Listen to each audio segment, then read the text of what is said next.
Good morning, Morgan, and I want to welcome you to the Spring Hill Art Room, one of the two art rooms. I know you've substitute taught for Mrs. Kaiser and a few other teachers in the building, but I have a quick little video demo to help you be familiar with the classroom and know where supplies are located today while you are working with the students. When you enter the classroom here, you will see that right when you have entered through the doorway, my desk is right immediately by the doorway. On the desk you will find the computer, telephone, and you will also find this pink substitute folder. Please disregard how messy the desk is now. We've had a long day of working on projects, and I assure you it will be straightened up and ready to go for you. With the items on my desk, there are a few things I do want to point out for you. I do have up by the computer monitor, and I will try to leave this right on top of the subfolder for you, but should I forget, the LCD remote. You will need that today during some of the lessons for the students. And if you're watching this video, I'm guessing that you're using the LCD already. On the LCD remote, there was one feature I wanted to make sure you were aware of, as I find it a very useful tool during the day. There is a button at the bottom that says AV mute. This will turn off the projection component of the projector, but it won't turn the light bulb and the whole actual machine of the projector off, so that you don't have to have the time in between for things to warm up in between classes or in between little activities that we are doing. Volume 2 is controlled using the volume plus or volume minus keys for the projector itself. Since these videos are uploaded to YouTube, I'm more than confident you're familiar with the features and functions of YouTube and the computer, and so you'll know how to adjust volume in there and everything, and should somebody have set it to mute or anything like that, I'm sure you'll have no problem figuring that all out. Phone extensions are not right with the telephone. Telephone book for local area is there for you, but phone extensions, if when sitting at the desk you look right over to your left, right below the light switches, just feel free to move those aprons out of the way. Feel free to wear them too, because there's going to be some messy things today happening. Phone extensions are there listed for the entire school district for you.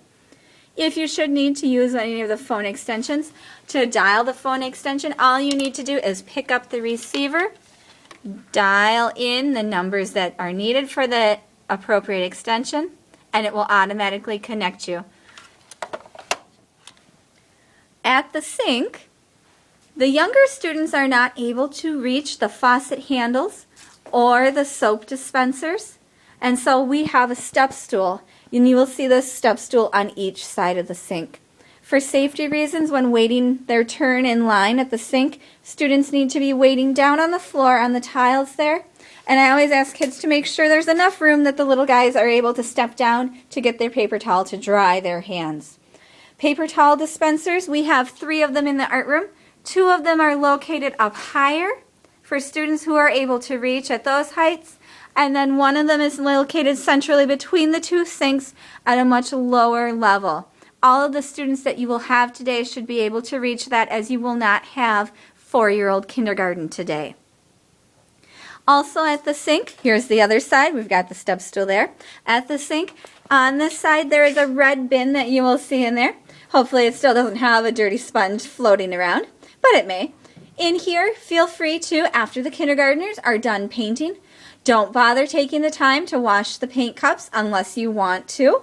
They can go right in the water and soak. If the bin is emptied out and there's no water in there, once the cups are in, just please fill up the bin with water. Warm water or cold water does not matter. Also at the sink, I want to point out to you where the students are going to be placing their brushes. We call this the dirty paintbrush bucket. And paintbrushes go into the bucket with bristles facing down. Inside of the bucket is simply just water. Very dirty water right now after our long day of art projects. You will notice that the paintbrush bucket is cleaned out and ready to go with water already for you. Should the water have been dumped out for some reason, please check before kids begin putting their brushes in to make sure that there is water about to the middle of the container there. That way the paints won't dry in the brushes and ruin the brushes. Sponges are up at the sink. There are also some towels should you have some very big messes or spills.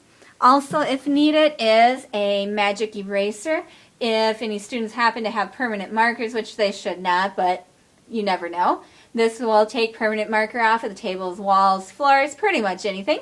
So very handy to know that that is available if needed. In the classroom then, we will have a lot of things moved out from the evening cleaning time into the hallways, and I will be in early in the morning to set that up for you. In the classroom though, at the front of the room, there is a drying rack. This is located underneath the projection screen, and it does have wheels, so feel free to move it as needed. If you want to have the students seated at the carpet or anything, you are more than welcome to move things during the classroom. We just found by the end of the day this happened to be where the drying rack ended up today. The drying rack, when placing items on it to dry, you will need to start at the lowest available shelving. It may be emptied off before you are here tomorrow, but it may not be as well. I will have to check and see how things are, if they're still wet or if they are completely dry. When you use the drying rack, simply all I need to do is just lift up the shelves.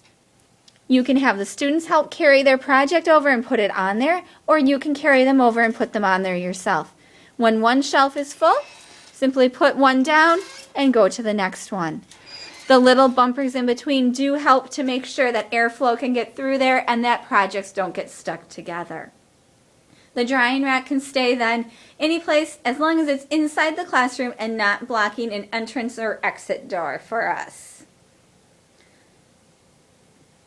Also in the classroom, if you should happen to have a fire drill and you have young little students, we have our Clifford, who is our fire drill dog. Clifford has a very special leash attached to him, and Clifford is held by the last student in the line, while you then have the ski rope handle to hold on to and are able to unwind the cords so that you all end up in the correct places. Once everyone is holding on to Clifford's leash, you will be ready to take the students on the fire drill. For our fire drill, I do want to walk you through where you would go. You would have the students stop what they're doing, pushing in their chairs, and they would come right to the doorway by Mrs. Schultz's classroom. When we have a fire drill, you're going to proceed with the students down the hallway. Students should have a level 0 voice. You're going to walk all the way down the hallway to the double doors by the library. When you get near the library, you're going to notice that there are 2 drinking fountains.